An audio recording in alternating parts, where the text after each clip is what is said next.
I'm Vance Bastion, here with my co-host S.A. Baz Collins for this week's Written on the Edge, Season 8, Episode 31.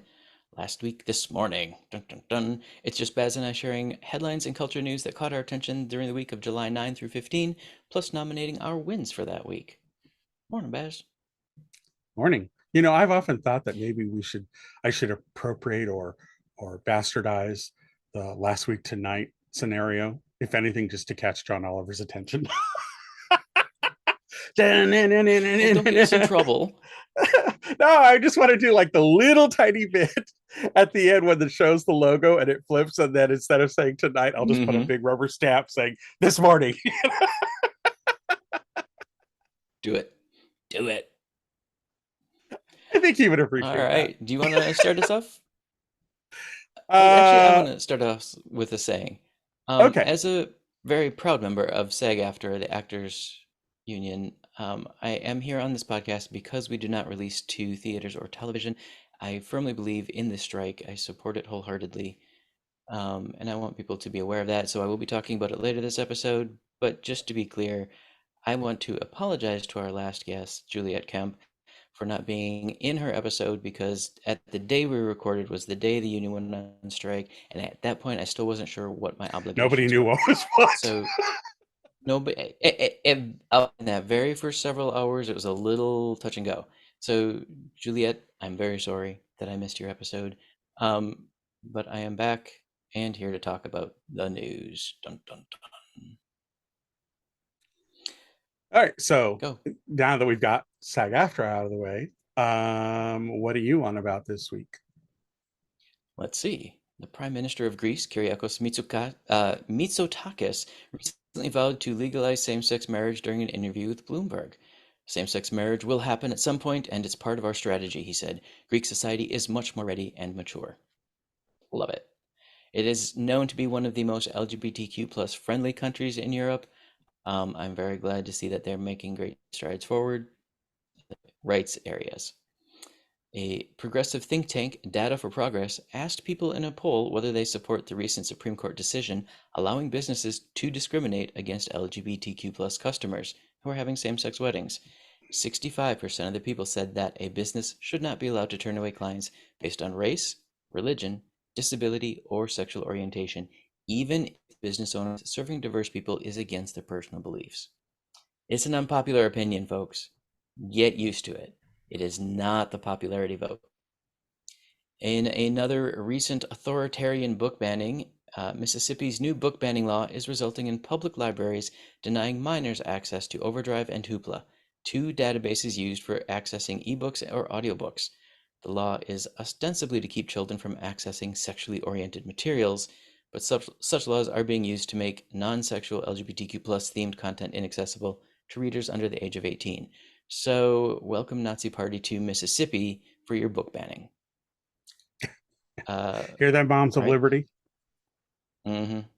Um, let's see. Back in good news, Nepal's Supreme Court has ordered the government to allow same-sex couples to legally register their marriages, paving the way for marriage equality in a southern Asian country. Thank you, Nepal. And then, in keeping up with the battle for trans rights, Miss Netherlands is a proud transgender woman. She didn't feel supported after coming out and would like to leave the trauma behind and focus on being a voice for young women and queer people. That's awesome. In a Yeah. win for the trans community, a Wisconsin judge has ruled in favor of an 11-year-old trans girl's rights to use the girls' restroom in school. U.S. District Judge Lynn Edelman issued a temporary restraining order and preliminary injunction on an anti-trans policy at Mukwonago Area School District, located in the conservative Milwaukee suburb of Mukwonago, which required students to use bathrooms and locker rooms based on their sex assigned at birth. Judge said no. Thank you, Judge Lynn Edelman. And in a historic decision for trans rights, Japan's Supreme Court has ruled that a government ministry cannot ban a trans employee from using the women's restroom at work. The unanimous ruling came after a 50-something trans woman who chose to remain anonymous sued the Economy and Trade Ministry for relegating her to the men's restroom or women's bathroom 2 floors away. The thinking behind allowing her to use a women's room on a different floor was that she would not run into her coworkers there. The ministry was reportedly trying to prevent her coworkers from feeling embarrassed. But the Supreme Court said, get over yourselves. Love it. So that's kind of the Now, news if we can I've just been get ours to following. do the same thing. Right? I know, I know. And so aside from that, I would like to point out again that SAG-AFTRA has joined the Writers Guild of America in striking against the big business of movie and television producers who want to steal identities through computer generation for use in the future, but let's not pay the actors or call them back to work in the future. Yeah, Um, on that note, Scream. there's a really great video that the Damage Report with John Iadarola did about that. And he really kind of honed in on what is at the core of this AI issue.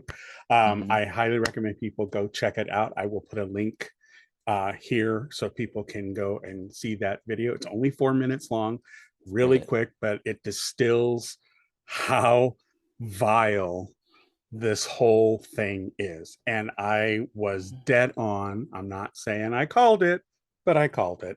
They are the robber barons of this generation. Right. Straight So out, hands down. the other major issue in this strike is when the actors' contracts, and I'm assuming the writers' contracts too, were written, nobody knew that streaming was coming. Like nobody had Mm-hmm, conceived of the technology. And these mm-hmm, companies that are offering streaming shows are not sharing their numbers. So, previous contract, if an actor did a show and the premiere episode aired, they got paid. If it got run on reruns later that summer, they'd get paid a little extra. It was called a residual. But because streaming numbers were never shared, actors weren't getting residuals, though their likeness was being used to generate income for the companies. mm-hmm. So the Screen Actors Guild said, look, we would like to pay our actors the same way they've been paid their whole lives, just using this new technology because old contract could not have conceived of new technology. And the production companies dug their heels in and wouldn't even talk about it, I refused to don't share their want to. numbers. Right. And what blows my mind about it is we already have an example of this working in the music industry. Artists who offer their music up, Apple Music, Spotify, Google Play, those numbers are tracked so that when the collected subscriber money is doled out to what's being popularly listened to, it's spread out among the artists fairly. We have a working example of it in a big entertainment industry. Why the television and movie companies are so against it blows my mind. It's the old boys club. You go back to the beginning of Hollywood, it was the same I thing. know. I'm looking at you, dead skeleton of Thomas Alva Edison, who tried to railroad anybody who was starting up in the business back then. The whole damn thing has been an old boys club. That shit needs to go away. Plain and simple. So You want to I know find the I just money? railed Stop about paying it. David Zaslav. That you could start right there. Sorry. Sorry. I'm calling it. These So, executives are oh, I know paid you are. way too much for across every industry. They are paid way too damn much. So I know it's a little early for this, but my win for the week are the SAG-AFTRA members and the Writers Guild of America members who have made their careers and who are set and settled and are still striking for the background actors, for the secondary actors, for everybody else who does not have a big pile of money to sit on. They are the wins of my week. And if you are a TikToker, go to Leslie Jordan. Her recent TikTok about how she's been treated over this explains everything.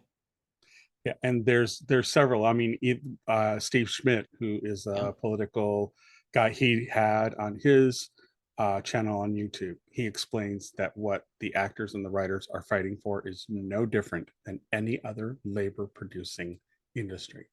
Hmm. And he said it's a fight for middle class, plain and simple. There's no difference. Yes, some stars are paid exorbitant amounts, but even they are under threat and they see it very clearly. Don't Oh think that, yeah. oh, because I've got a couple mil in the bank and I've got a house, I'm all set. They see what's happening and they realize they're in the thick of it as well. So it's a fight. It's going to be a fight, and to be honest, I would prefer to bring the entire entertainment industry down as it stands now and build it back up correctly. And who knows, Correctly. Jesus Christ, we might have a system where the government even starts to kick in and help the arts a bit. Oh geez, wouldn't that be lovely? Yeah, so we got a lot of work to do, people. This is something that is big time. So there are several people you can, if Perfect Union is another one. There are several channels on YouTube that are explaining everything about the writers in the SAG-AFTRA strike. It's across the board. It should be Hmm. that way. And I think that that's one of the things that, when the industry changes, you've got robber barons who only think about the money, and they are really evil about it. Hmm. There's already been a leaked memo that went out saying that their whole idea is to just not go to the negotiating table at all, ever, just starve out all the actors and all the writers, and eventually the IATSE, the technicians, and everybody else. It starve them all out, so it breaks the system, and then they get to remake it the way they want, so that they can keep hoarding the money. No, man. No, man. No, and Not it gonna is a happen. fight for the middle class. It's not just the entertainment industry. I know UPS workers are grumbling about a strike too. Mm-hmm. So this is a much more systemic, built into society issue. Yep. Yep. Amazon's the same way. They're running into problems because they're making their workers work in this Hmm. heat, and people have Hmm. died. People have died. So this Hmm. is not this is not a kids game. We're in it for the big haul. So Right. right. And isn't it funny How about you? how at the beginning of last century we had the robber barons and all that shit going down, and now we've got it again at the end. It's like, we're repeating shit, Uh-huh. people. We're repeating shit. What the hell? We didn't learn from history. I don't, that's the part I don't get. It's like, okay, we had the pandemic. They had the pandemic. We have robber barons stealing Hmm. and making the poor poorer. We have it now. It's what? Come on, people. Hmm. Those who don't know their history are doomed to repeat it. And there's a channel out there on YouTube called Flecko Talks. And if you really want to be depressed, go watch it, because it's this kid that wanders around asking basic questions to the youth of today. And oh my fucking God, is it hilarious and saddening? You laugh hard because you want to cry. It's really sad. Wow. Yeah. So what are Like you simple on about question. this So, week? well, wait, just Yeah. just I mean, so I just want to give an example. Simple questions like, what continent are we on? They hold up a picture of a clock, an actual hand clock. What time is this? I mean, it's Oh. that basic, and they can't do it that basic. Okay. So, anyways, okay. So, before I get started on my list, I wanted to give a addendum follow up to the whole Nikki and Pierre separation thing. I saw another YouTuber who is actually Ukrainian. He's a gay YouTuber, and he had a very interesting take on it. And I kind of think that it's worth mentioning. First thing you have to realize, both Nikki and Pierre created this brand, and it wasn't them. They were very clear about that in many respects.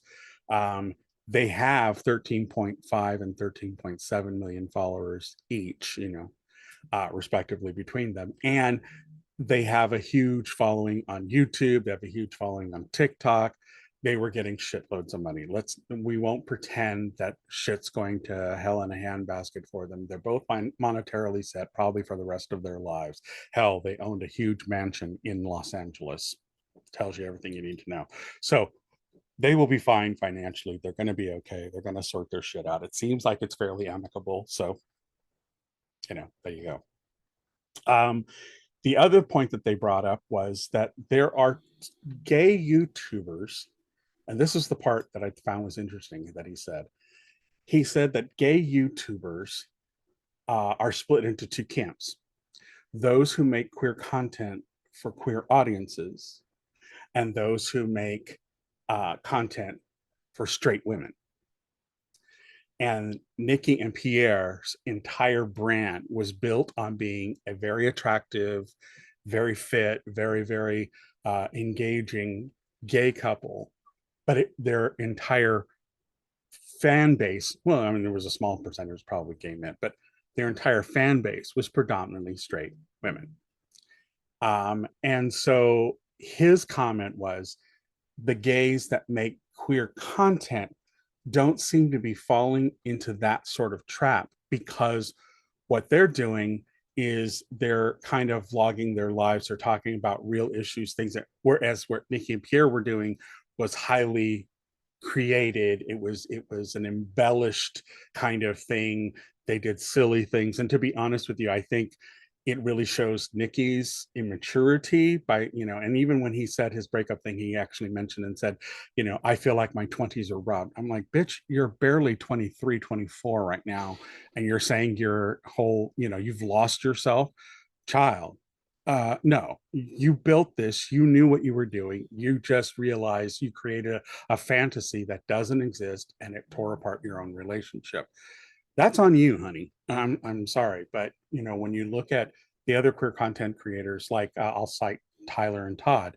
They're a gay couple that are out there building their dream home off the grid in Canada, and they share their experiences about what it's like to learn how to do all of these things and learn from their mistakes and show their mistakes, so that people who are watching and thinking of doing the same thing, regardless of their orientation, can go, oh, gee, I won't be doing that, kind of thing. And so he was very clear about separating those two things out. And I think that's an important aspect.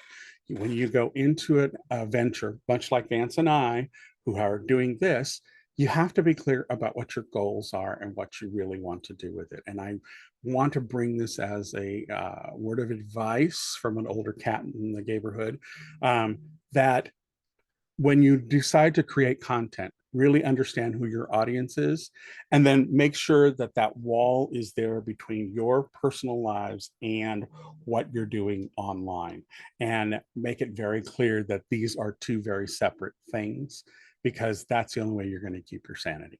So I just wanted to give a preface to that. Now onto my list. Okay, so I had one person in this list that I think I'm going to actually elevate them up to winning list, because I really like what they had to say. So I'm going to sidestep the first one I want to mention, and I'm going to go with the others, and then I'll come back to the person who won my week. So, with Pride Month over, gay guys share advice on navigating homophobia in today's society. This is via Quirky. I'll put the link in down below. But basically, it's a subreddit where it's called Ask Gay Bros. And it's a lot of people who are giving life lessons of how to navigate this homophobic still world, and where they find value in the strength of how they keep moving forward in life. And it's kind of actually uplifting. And I know Vance loves the positive stuff, so I wanted to include that. Another positive thing, Brighton saw the biggest turnout for the 10th anniversary Trans Pride, a beacon of hope. So love that. They were actually on the ropes of maybe not being able to do another one because the attendance wasn't so high. So they really put out the word, really got it out there, and people came. So it had a Field of Dreams kind of moment where the people came, and the numbers were really high. It was their biggest turnout ever, and they are thrilled. Lee Pace. Okay, so the only, and this is, my husband's on the other side of this monitor, and I know it's going to perk his ears up, but the only celebrity crush that I have that he should ever be worried about is Lee Pace. He is my favorite by far. He is thirst trap master extraordinaire. He's also married, so not like anything's going to happen. But he's got a whole set of pictures that are up now, and even his husband shared a couple of photos that are worthy, just smack dab. Oh my God, this guy is just, he doesn't take a bad picture. I mean, I would love to see a bad picture this guy takes. I still think it would be better than my best picture.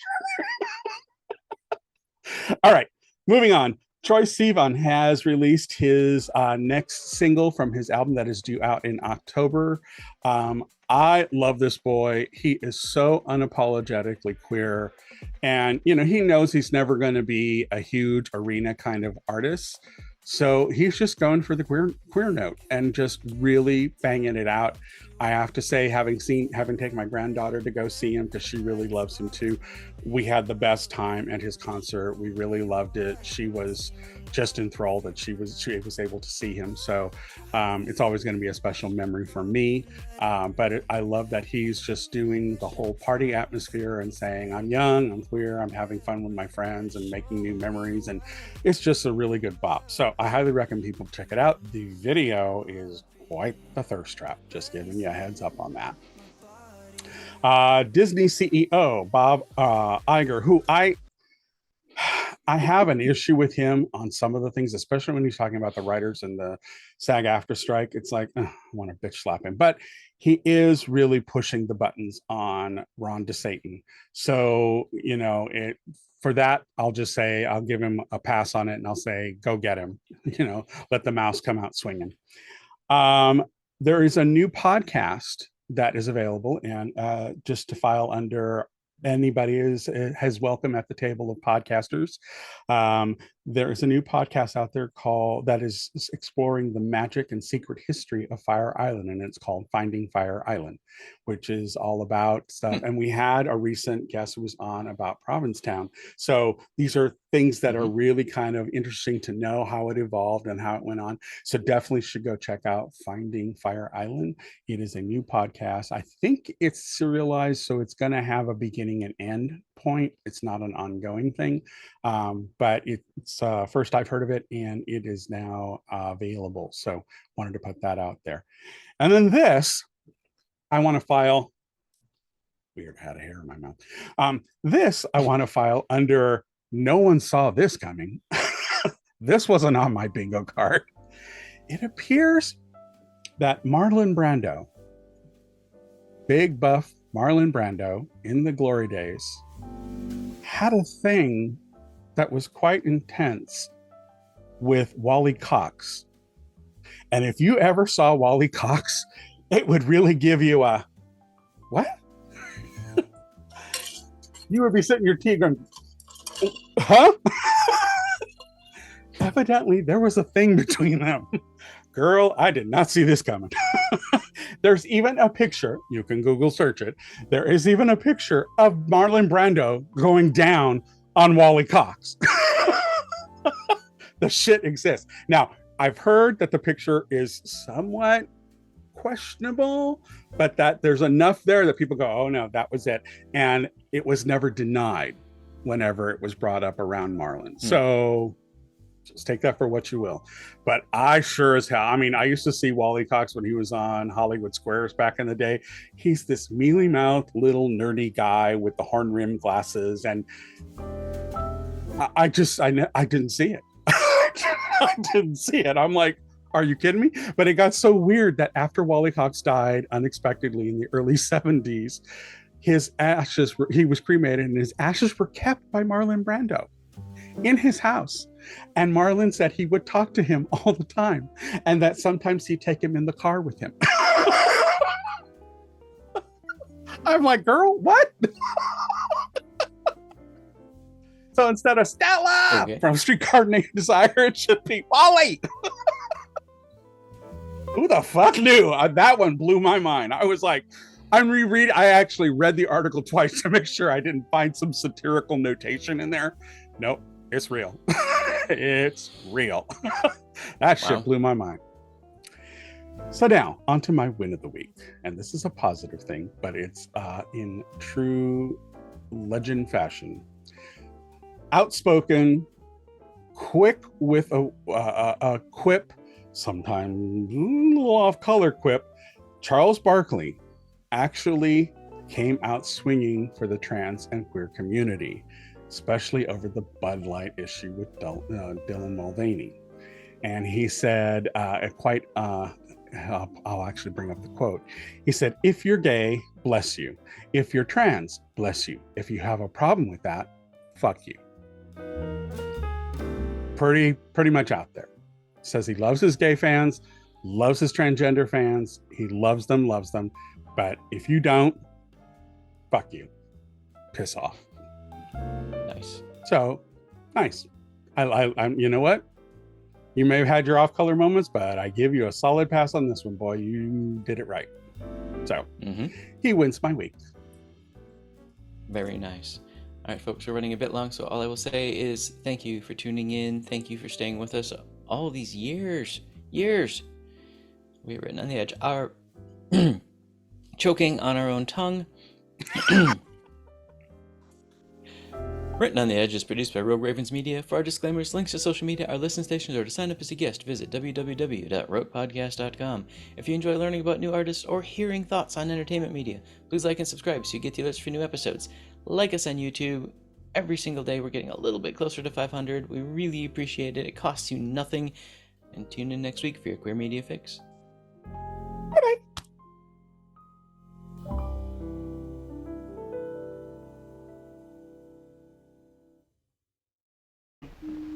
Oh, what's that? Closing time. The bums rush in melody, dear.